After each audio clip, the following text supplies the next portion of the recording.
KGF वाली बहू। निर्मला जी के बेटे सुमित की शादी नव्या के साथ हो गई और निर्मला जी बहुत खुश थी क्योंकि बहू रानी दिखने में बहुत खूबसूरत थी और नेचर भी अच्छा था। निर्मला जी का बहुत अच्छे से ख्याल रखती थी, कभी किसी से झगड़ा नहीं करती थी। लेकिन निर्मला जी की बहू में कुछ तो अनोखा था और वो ये था कि केजीएफ मूवी देखने के बाद केजीएफ मूवी के हीरो की बहुत बड़ी फैन बन गई थी और बस हर वक्त उसे ही कॉपी करने की कोशिश करती रहती। बस एक यही आदत की वजह से निर्मला जी को कभी कभी उस पर गुस्सा आ जाता। बाकी सब कुछ ठीक था। सुमित बेटा, तुम नव्या को समझाने की कोशिश क्यों नहीं करते? अरे बार बार केजीएफ के हीरो की तरह भेस बदल कर घूमती रहती है कॉलोनी में। सब देख देख कर हंसते हैं। क्या करूं मम्मी, मैंने उसे कई बार कहा कि बहू हो, बहू की तरह रहा करो, लेकिन उसके सर पर तो केजीएफ का भूत सवार है, किसी की सुनती ही नहीं। ठीक है बेटा, तो ऑफिस जा, मैं एक बार और उससे बात करने की कोशिश करती हूँ। थोड़ी देर के बाद नव्या अपने कमरे से निकलकर बाहर आती है। अरे बहू, ये क्या, तुम फिर से केजीएफ की एक्टर बन गई? मम्मी जी, आपको पता है ना, मैं उसकी पर्सनालिटी से बहुत इम्प्रेस्ड हूँ और मेरी फेवरेट मूवी है ये। जानती हैं, मैंने तो सारे डायलॉग्स भी रट कर रख लिए हैं। अरे बेटा, लेकिन थोड़ा बहुत समाज की भी तो परवाह करनी पड़ती है ना। तुम इस तरह घूमती हो, सब लोग क्या सोचते होंगे, थोड़ा तो डरा करो। मम्मी जी, डर होना चाहिए और दिल में होना चाहिए। वो अपुन के नहीं, सामने वाले के दिल में होना चाहिए। अरे तुम फिर से केजीएफ के डायलॉग मारने लगी। अरे पता नहीं कब समझोगी। डोंट वरी मम्मी जी, मैं अभी आपके लिए गर्मा गर्म कॉफी बना कर लाती हूँ। उसके बाद आपकी सारी टेंशन रफू चक्कर हो जाएगी। कुछ दिनों के बाद। नव्या, नव्या कहाँ हो तुम? मैं यहाँ हूँ। अरे क्यों इस तरह केजीएफ का हीरो बनकर घूम रही हो? कभी तो मेरी बीवी बनकर रह लिया करो। छोड़ो ना सुमित। अच्छा बताओ, मुझे आवाज किस लिए दे रहे थे? क्या बताऊं यार, मेरे बॉस ने मुझे इतना काम दे दिया ना, पूरी तरह से परेशान हो गया हूँ। ऐसा लगता है ऑफिस नहीं युद्ध पर जाता हूँ। अरे बेटा, परेशान क्यों होता है? ला, मैं तेरा सर दबा देती हूँ, दुखी मत हो, काम तो सबको करना ही पड़ता है। लेकिन मम्मी, ऑफिस में आजकल बहुत काम रहता है, थक जाता हूँ मैं। जानता है बेटा, जब तू छोटा था ना, तो मैं ऑफिस और तुझे संभालने का सारा काम करती थी, तब मुझे भी ऐसा ही लगता था। लेकिन कुछ दिनों के बाद सब ठीक हो जाएगा बेटा। सही कह रही है मम्मी जी, तुम अपने आप को ऑफिस में काम करने की वजह से योद्धा समझते हो, लेकिन जानते हो, इस दुनिया में सबसे बड़ा योद्धा एक माँ होती है। अरे ये डायलॉग तो मैंने कहीं सुना है। जरूर सुना होगा, केजीएफ फिल्म का डायलॉग, भला किसने सुना नहीं होगा। हे भगवान, कोई मेरी बीवी के सर से केजीएफ का भूत उतार दे। कुछ दिनों के बाद। नव्या, सुमित तो ऑफिस चला गया, एक काम करते हैं, हम दोनों मार्केट चलते हैं, मुझे कुछ शॉपिंग करनी थी। ठीक है मम्मी जी, मैं अभी तैयार होकर आती हूँ। थोड़ी देर बाद नव्या फिर से केजीएफ फिल्म के हीरो की तरह गेटअप रखकर आ जाती है। अरे तुम फिर से ये बन गई। चलिए ना मम्मी जी, आप जानती है ना, मुझे ऐसे रहना बहुत पसंद है। प्लीज प्लीज प्लीज मम्मी जी। अच्छा ठीक है, चलो। मार्केट में निर्मला जी को उनकी एक सहेली मिलती है। अरे निर्मला, ये तुम किसे साथ में लेकर घूम रही हो? लगता है फिल्म का हीरो निकलकर तुम्हारे साथ आ गया है। मेरी बहन, क्या बताऊं, ये फिल्म का हीरो नहीं है। अच्छा, ये तुम्हारा बेटा होगा। बहुत दिनों से देखा नहीं ना, इसलिए पहचान नहीं पाई मैं। अरे नहीं नहीं, मेरी पूरी बात तो सुनो। ये मेरी बहू है नव्या। है? लेकिन दिखने में तो ये बिल्कुल केजीएफ के एक्टर की तरह नजर आ रही है। हाँ, वो क्या है ना, इसे इसी तरह रहना पसंद है। क्या बात है बहू, शहर में इस तरह घूम रही हो, तुम्हें बिल्कुल भी अजीब नहीं लगता? लोग तुम्हारे बारे में क्या कहेंगे? आंटी जी, जो शहर में रहने आता है ना, वो उसके बारे में सीखता है, और जो राज करने आता है ना, वो शहर को अपने बारे में सिखाता है।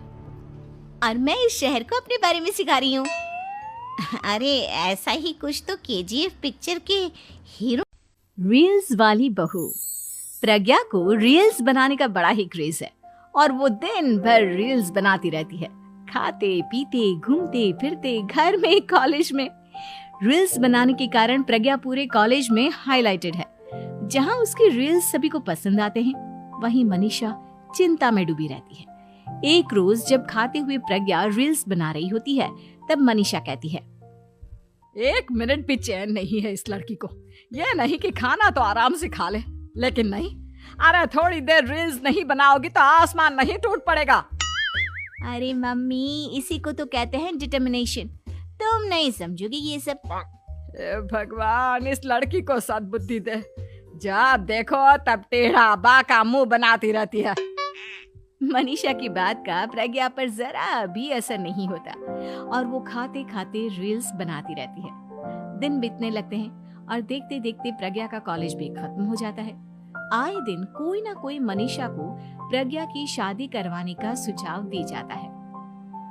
सब ठीक ही कहते हैं, प्रज्ञा की शादी कर देनी चाहिए। अपने घर के काम काज में व्यस्त हो जाएगी तो खुद ही ये रील्स और नाच गाना बंद हो जाएगा। मनीषा और प्रेम प्रज्ञा के लिए एक अच्छा लड़का ढूंढने लगते हैं और तभी विकी का रिश्ता प्रज्ञा के लिए आता है, जिसने प्रज्ञा को उसकी रील्स देखकर पसंद कर लिया था। अगले दिन विकी अपने माता पिता के साथ प्रज्ञा के घर पहुंच जाता है और प्रज्ञा साड़ी पहने, हाथों में चाय की ट्रे लिए उनके सामने आती है। जब विकी को पसंद है तो हमें भी बहू पसंद है। बहन जी, आप बारात की तैयारी कीजिए। एक बार लड़का लड़की अकेले में बात कर ले तो अच्छा रहेगा। हाँ हाँ, क्यों नहीं। मनीषा विकी को प्रज्ञा के कमरे में भेजती है, जहां प्रज्ञा पहले से ही रील्स बना रही होती है। तभी विकी कहता है, आ गए आपके साजन जी। हमारे साथ ये रील्स कंप्लीट करती तो और भी अच्छा रहता। अच्छा जी, अब आ ही गए हैं तो बना ही लेती हूँ आपके साथ। दोनों मिलकर रील्स बनाते हैं। जब वी मीट और तुरंत पोस्ट भी कर देते हैं। फिर विकी कहता है, जब आप साड़ी में चाय लेकर आए तब मुझे लगा कि कहीं मैं गलत घर में तो नहीं आ गया। अब सही है। दोनों की शादी पक्की हो जाती है और शादी के दिन भी प्रज्ञा रील्स बनाने से चूकती नहीं। यहाँ तक कि बारात के समय भी नाचते हुए रील्स बनाती है। सभी लोग प्रज्ञा की तारीफ के पुल बांध देते हैं और प्रज्ञा नाचती गाती अपने ससुराल चली जाती है। सब कुछ अच्छा चल रहा होता है। प्रज्ञा यहाँ भी दिन भर हर चीज की रील्स बनाती रहती है। लेकिन कुछ दिनों के बाद जब सुनीता कहती है, बहू, ये रील्स के साथ साथ कुछ काम भी कर लिया करो। वैसे तुझे और क्या क्या बनाना आता है? मम्मी जी, वैसे तो सब कहते हैं कि मैं सब कुछ अच्छा बनाती हूँ, लेकिन मुझे लगता है कि मैं मैगी अच्छा बना लेती हूँ। हाँ, कॉफी भी अच्छा बना लेती हूँ और मुंह तो सबसे अच्छा बना लेती हूँ। हैं? अच्छा अच्छा। सुनीता अपना माथा पकड़ लेती है और कहती है, बहू, कुछ खाना बनाना भी सीख लेती। मम्मी जी, मैं लंबी प्लानिंग कर रही हूँ। जल्दी ही मैं इतनी फेमस हो जाऊंगी कि मुझे पैसे मिलने लगेंगे। हम दोनों सास बहू राज करेंगे, राज। नौकर काम करेंगे और लोगों की तो लाइन लगेगी हमसे मिलने के लिए। तेरा दिमाग खराब हो गया है क्या बहू? हंसी मजाक तक ठीक है, लेकिन इस तरह घर नहीं चलते। जितना जल्दी हो इस घर के तौर तरीकों को सीख लो।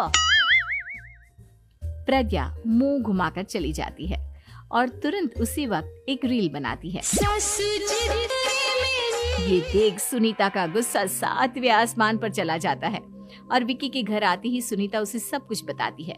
विकी भी अब प्रज्ञा की इन हरकतों से परेशान हो जाता है। तुम टेंशन मत लो मम्मा, मैं देख लूंगा। विकी कमरे में जाता है तो देखता है कि प्रज्ञा रील्स बना रही है। विकी बड़े ही प्यार से प्रज्ञा से कहता है, प्रज्ञा, इन सब के लिए मैं तुम्हें मना नहीं कर रहा हूँ, लेकिन फिर भी हर वक्त तो ये अच्छा नहीं लगता ना। समझने की कोशिश करो, मुझे भी तुम्हारा थोड़ा वक्त चाहिए। मैं जब ऑफिस से आता हूँ तो मुझे समय देने की जगह इसी में लगी रहती है। तुम ज्यादा ही सोच रहे हो। तुम भी मेरे साथ रील्स चॉकलेटी बहू। सुनीता जी की बहू की उम्र अब लगभग 37 साल की हो चुकी थी, लेकिन दिखने में अब भी वो किसी 22 साल की लड़की की तरह खूबसूरत लगती थी। सुनीता जी की बहू का नाम था अवनी।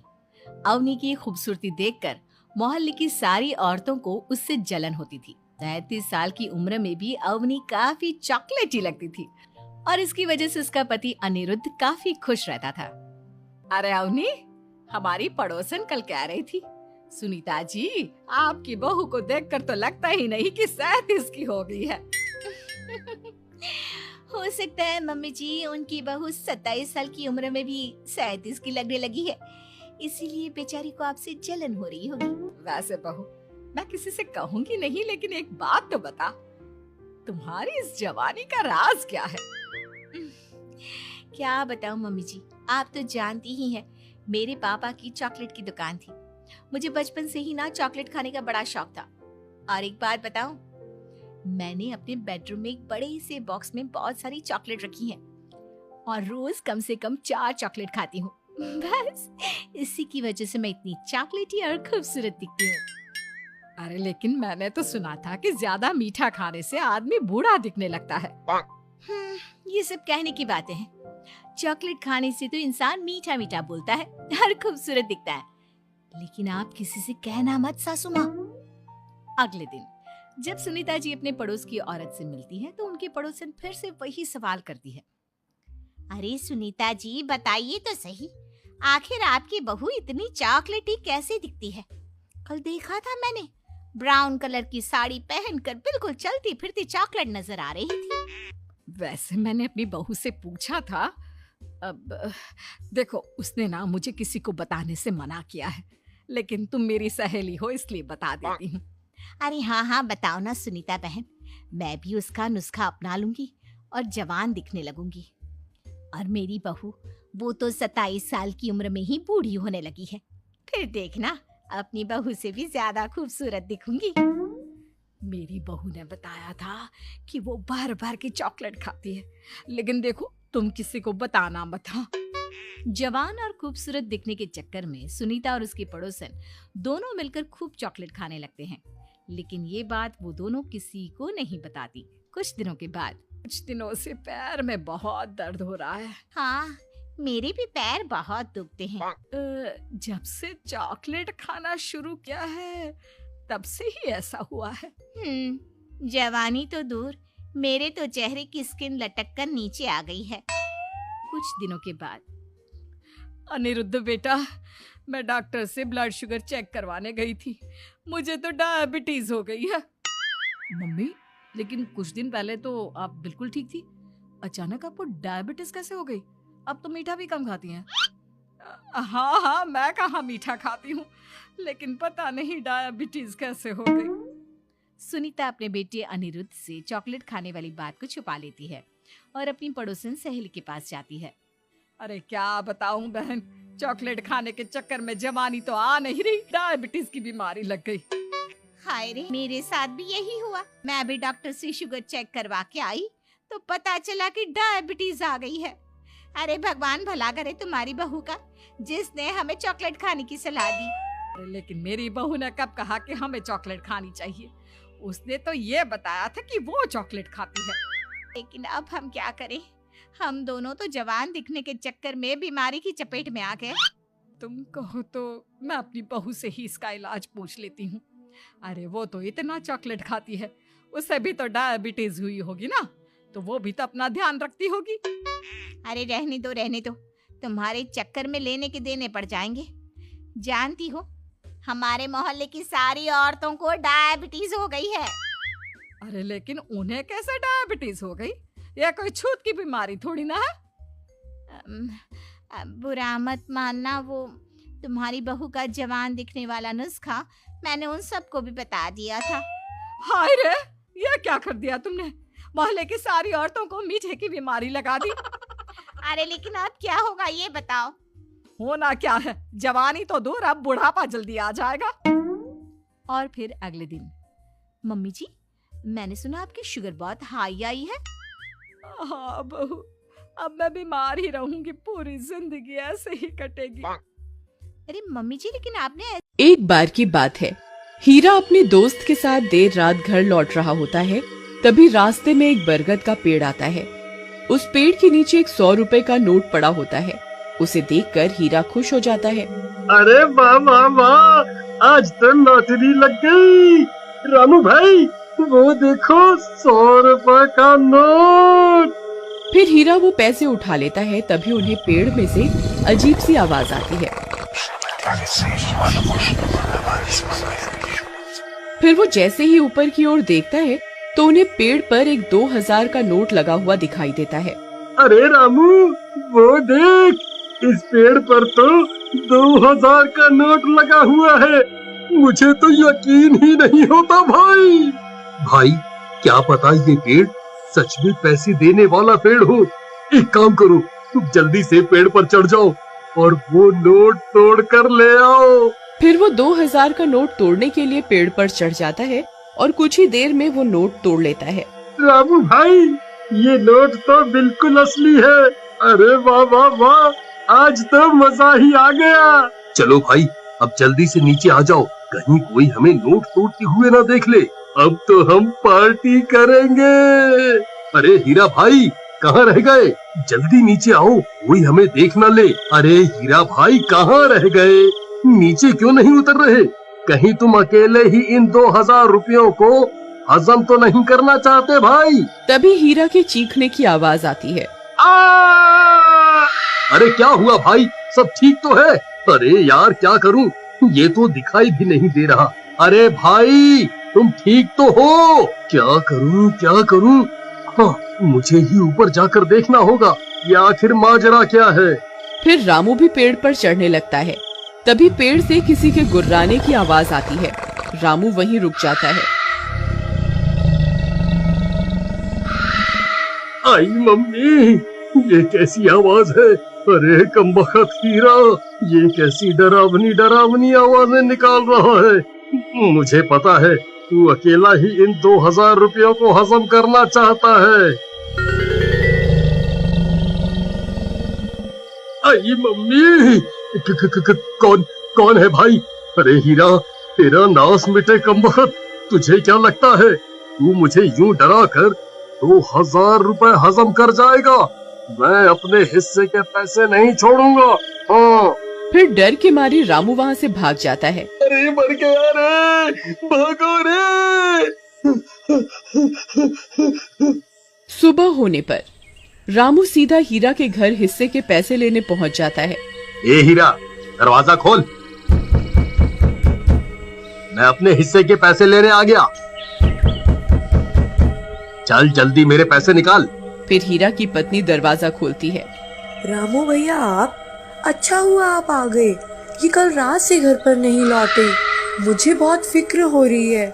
आप कुछ कीजिए ना। कहीं ये कमबख्त सारे पैसे लुटाने के लिए शहर तो नहीं निकल गया? नहीं नहीं, हीरा एक नंबर का कंजूस है। वो इतने पैसे खर्च करने वालों में से नहीं है। जरूर कुछ गड़बड़ है। राधा बहन, चलो मेरे साथ। फिर रामू राधा को अपने साथ लेकर उस बरगद के पेड़ के पास पहुंच जाता है। राधा बहन, हम रात को इसी रास्ते से आ रहे थे, तब हमें इस पेड़ पर 2000 रुपए का नोट लगा हुआ दिखाई दिया।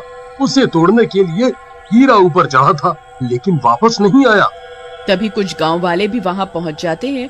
फिर रामू सबको पैसों की बात बताता है। अरे भाई हरिया, जरा पेड़ पर चढ़कर तो देख, हीरा भाई वहाँ है या नहीं? फिर हरिया पेड़ पर चढ़ जाता है और बहुत देर ढूंढने पर भी उसे हीरा का कोई नामो निशान नहीं मिलता। भाई, यहाँ ऊपर कोई आदमी नहीं है। ये कैसे हो सकता है? हीरा तो नीचे भी नहीं उतरा। फिर हीरा गया तो गया कहाँ?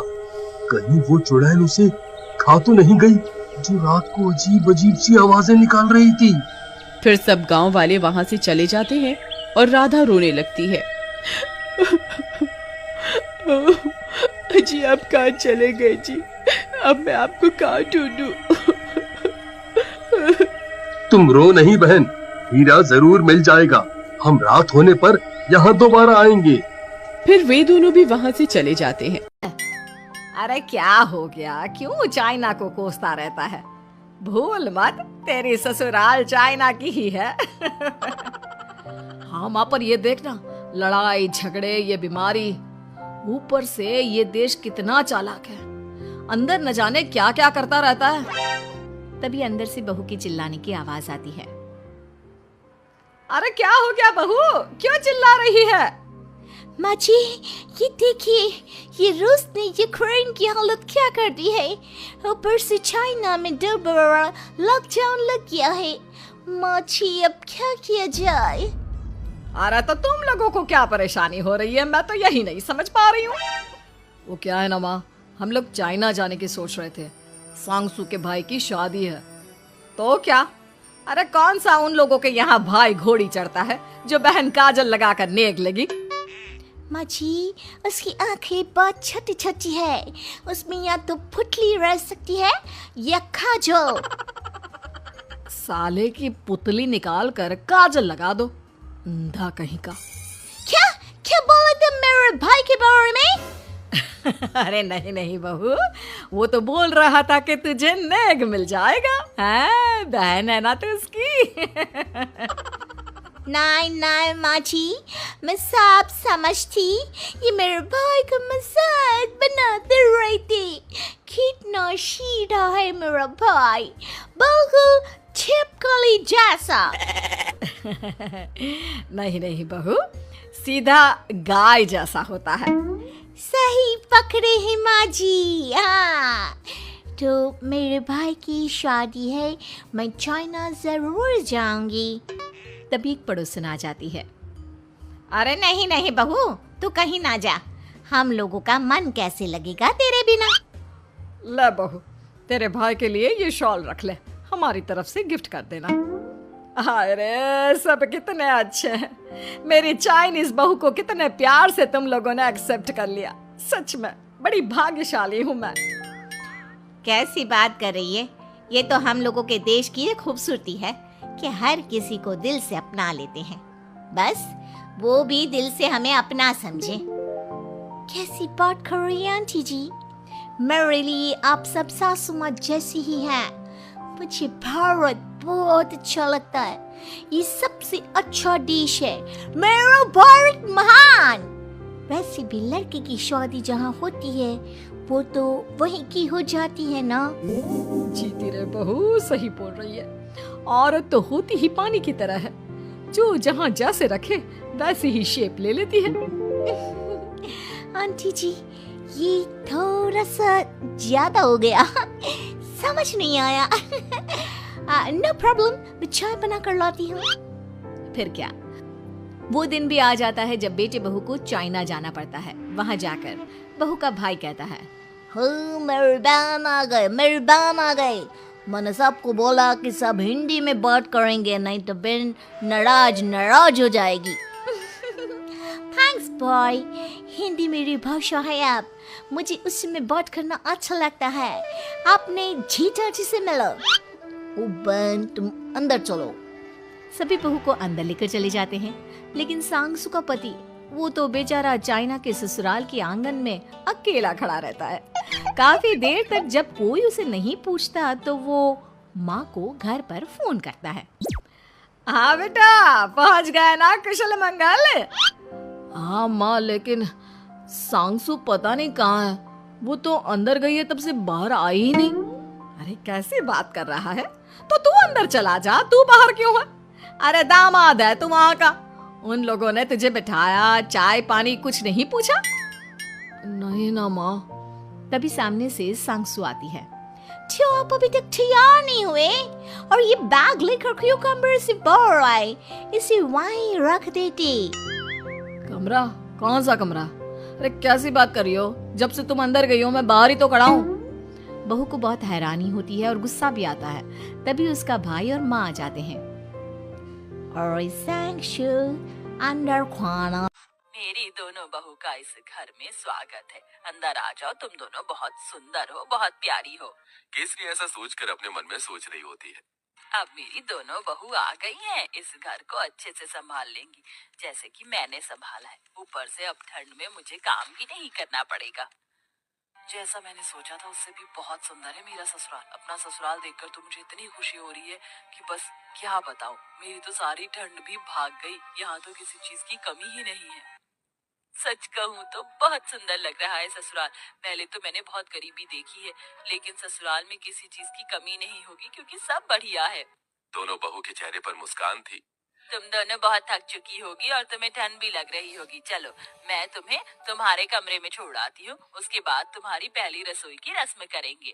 केसरी ऐसा कहकर अपनी दोनों बहू को उनके कमरे में लेकर जाती है, जहाँ दोनों बहू थोड़ी देर आराम करती हैं। कुछ ही देर में केसरी उनके पास आती है और उन्हें पहली रसोई की रस्म के लिए बुलाती है। तुम दोनों ने आराम तो कर ही लिया होगा, चलो पहली रसोई की रस्म भी कर लेते हैं।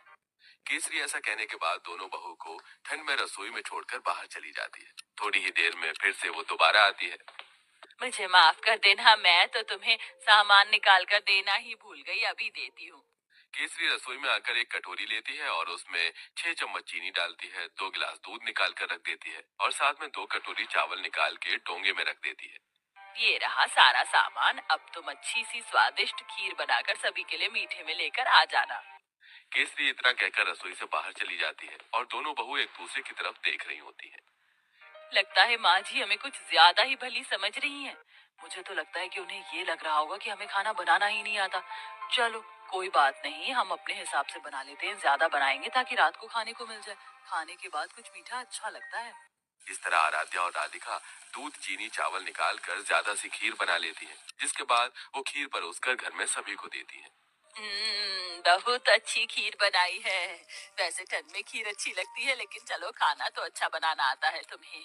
कितनी अच्छी बात है, मेरी बहू तो बिल्कुल मेरे जैसी आई है, थोड़े सामान में ही अच्छा खाना बनाना। केसरी ये सोचकर बहुत खुश हो रही होती है। वो कुछ देर बाद अपने कमरे में आराम करने चली जाती है।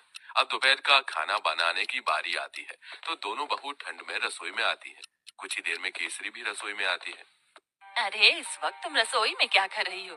माँ जी हमने सोचा कि समय पर ही दोपहर का खाना बना देते हैं। अरे दोपहर के खाने की क्या जरूरत है, सीधा शाम को खाना बनाना चाहिए ना। वैसे भी ठंड में इतनी भूख कहाँ लगती है। और इस पतीले में क्या रखा है? केसरी तब पतीले को देखती है तो उसके अंदर खीर होती है। हे भगवान, इतनी सारी खीर! तुम दोनों ने इतनी सारी खीर कैसे बना दी, जबकि मैंने तुम्हें सिर्फ 2 कटोरी चावल दिए थे, 2 गिलास दूध दिया था। अरे माँ जी, हमने ज्यादा इसलिए बना ली थी ताकि हम रात तक आराम से खीर खाते रहें। हे भगवान, तुम्हारा पेट है कि कुआं? आज के बाद ऐसा बिल्कुल नहीं होना चाहिए। जितना मैं सामान दूंगी उतना ही बनेगा। ठंड में इतना खाना कोई नहीं खाता। लेकिन माँ जी, लेकिन वेकिन कुछ नहीं। इस घर को चलाना है या घर की बर्बादी करनी है? आज से ही अपने कान में आटा लगा लो, फिर ये गलती नहीं होनी चाहिए। राम राम राम, इतनी सारी खीर देखकर कहीं आज मुझे हार्ट अटैक ही ना आ जाए। ऐसा बोलते बोलते केसरी अपने कमरे में चली जाती है और दोनों बहू ठंड में कांपते हुए एक दूसरे को देखती रह जाती हैं। फिर आती है रात को खाना बनाने की बारी। तो रात को जब खाना बनाने दोनों बहू ठंड से कांपते हुए रसोई में जाती हैं, उनसे पहले वहाँ केसरी मौजूद होती है। उसने पहले ही सब कुछ गिनती करके निकाला होता है। देखो बहू, ये 1 बैंगन है, 4 आलू हैं, साथ में मैंने आटा निकाल कर रख दिया है। इस आटे में से केवल 10 रोटी बननी चाहिए।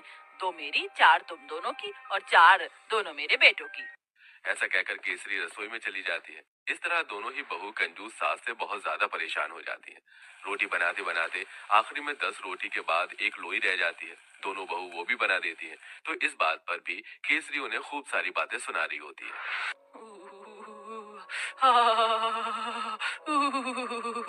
बहुत ठंड लग रही है। एक तो घर के सारे काम करो, ऊपर से खाना भी बनाओ तो केरी तीखा। मेरा तो पेट भी नहीं भरता। पता नहीं कंजूस सास हमें कुछ खाने क्यों नहीं देती। सही बोल रही हो, ऊपर से रसोई में काम करते हुए ठंड लगती है। हमारी सास हमें एक हीटर भी नहीं ला कर दे सकती। वैसे मुझे बहुत जोरों से भूख लगी है। 2 रोटी में मेरा क्या होगा? एक आखिरी में 10 रोटी के बाद एक लोई रह जाती है। दोनों बहू वो भी बना देती हैं। तो इस बात पर भी केसरी उन्हें खूब सारी बातें सुना रही होती है।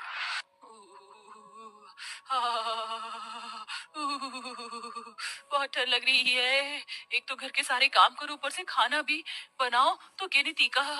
मेरा तो पेट भी नहीं भरता। पता नहीं कंजूस सास हमें कुछ खाने क्यों नहीं देती। बाबा, आप रुक जाइए, मौसम बहुत ज्यादा खराब है। मुझे तो समझ नहीं आ रहा, ये दिन पर दिन मौसम खराब होता जा रहा है। अगर ऐसे ही चलता रहा तो मजदूरी नहीं कर पाऊंगा और घर में खाने को एक दाना तक नहीं आ पाएगा। तभी बहुत तेज आंधी तूफान चलता है। अरे देखो जरा देखो, कितनी तेज तूफान चल रहा है। अरे महेश बेटा, तू झोपड़ी के ऊपर तिरपाल तो लगा कर आया था ना? हाँ बाबा, लगा दी थी तिरपाल। और उसके ऊपर तूने ईंटें रखी थी या नहीं? बाबा, ईंट रखना तो मैं भूल गया।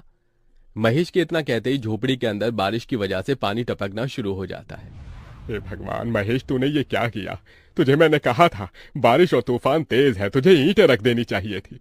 मुझे लग रहा है कि तिरपाल उड़ गई।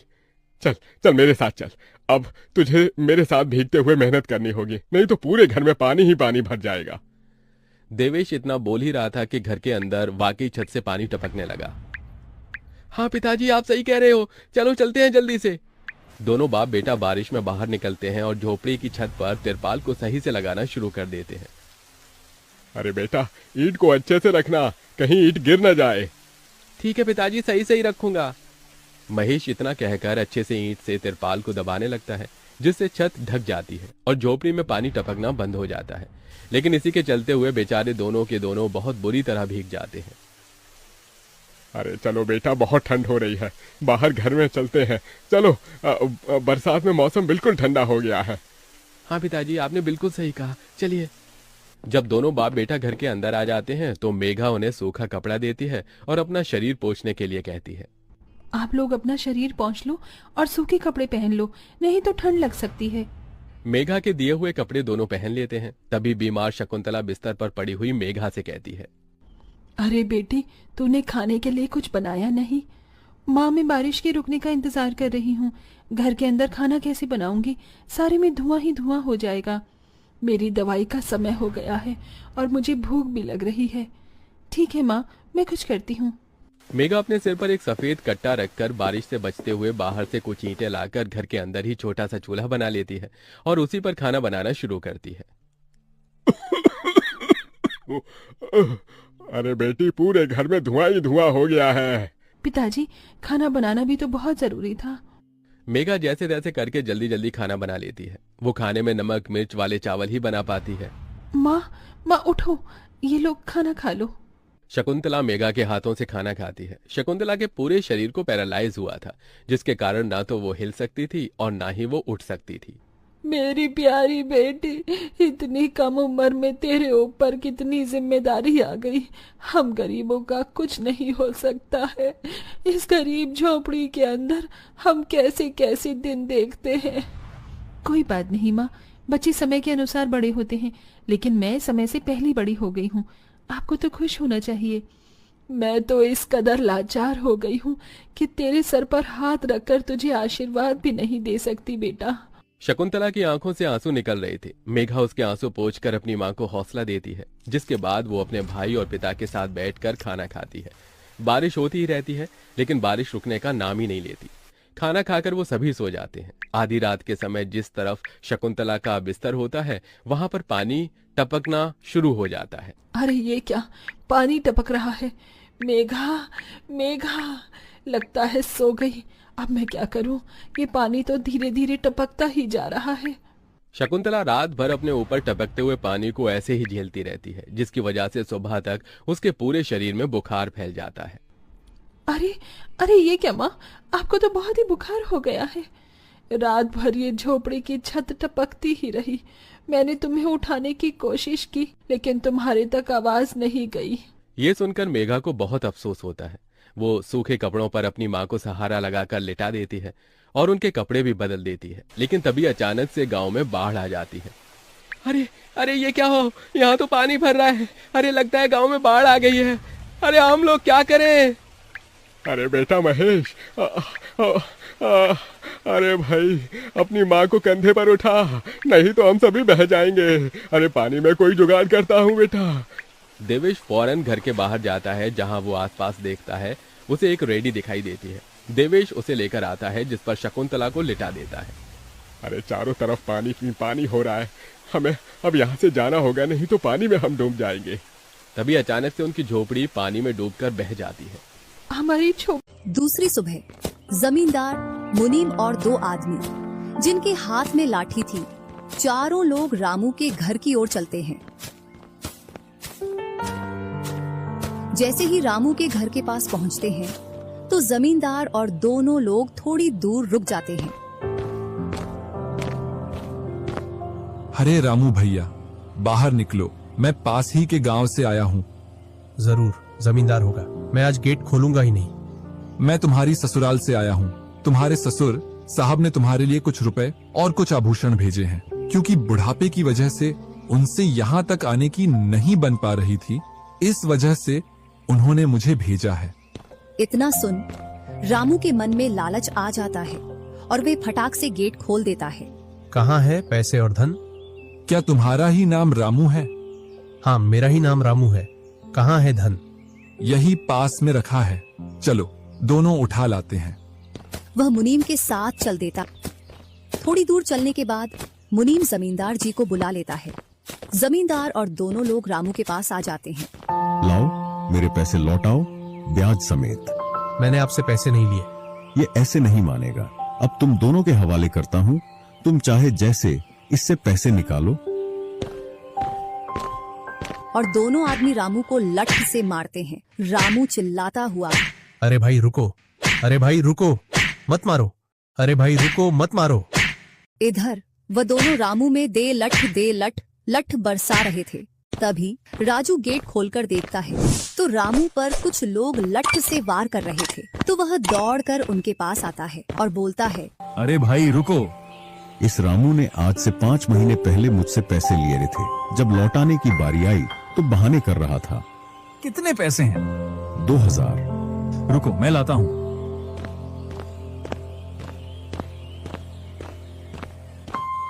राजू रुपए लाकर जमींदार को देता है और जमींदार और उसके साथी वहां से चले जाते हैं। इधर रामू भी अपने घर में चला जाता है और राजू भी। कुछ दिनों बाद दोनों भाई अपना अपना खेत खोदने के लिए खेतों पर पहुंच जाते हैं। इधर खेत खोदते खोदते राजू दौड़ते हुए रामू के पास आता है और बोलता है, देखो मुझे खेत में क्या मिला है। राजू के हाथ में हीरा देखकर रामू के मन में लालच आ जाता है और वह मन ही मन सोचता है, इसके खेत में तो और भी हीरा हो सकते हैं। क्यों ना मैं इसको मेरा वाला खेत दे दूं और इसका खेत में रख लूं, जिससे मेरे पास भी बहुत सारे हीरे हो जाएंगे। मैं क्या बोल रहा था, क्यों ना तू मेरे वाले खेत पर फसल कर ले और मैं तेरे वाले पर। इतने दिनों से तू कम जगह पर कर रहा था। और रामू राजू वाले हिस्से को खोदने लग जाता है।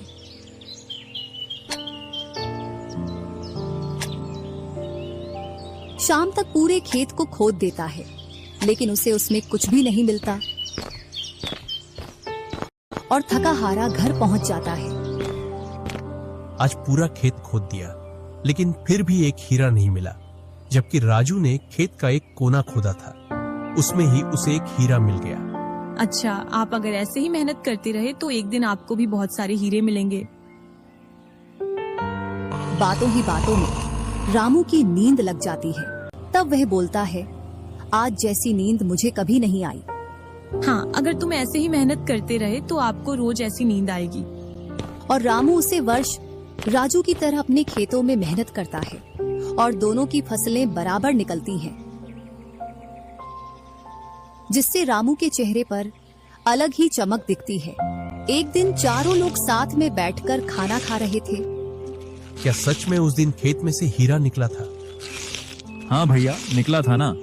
जो आज आपके घर में, उसकी वजह से कई सारे हीरे रखे हैं। इतने में ही रामू की पत्नी बोलती है, वह तो नकली था, आपसे काम करवाने के लिए। इसी प्रकार बातें करते करते चारों लोग अपने अपने घरों में जाकर सो जाते हैं। सुबह होते ही तुम दोनों को राजा साहब ने राजमहल बुलाया है। वह दोनों भाई सेनापति के साथ चल देते हैं। अब पता नहीं कौन सी आपदा आ गई।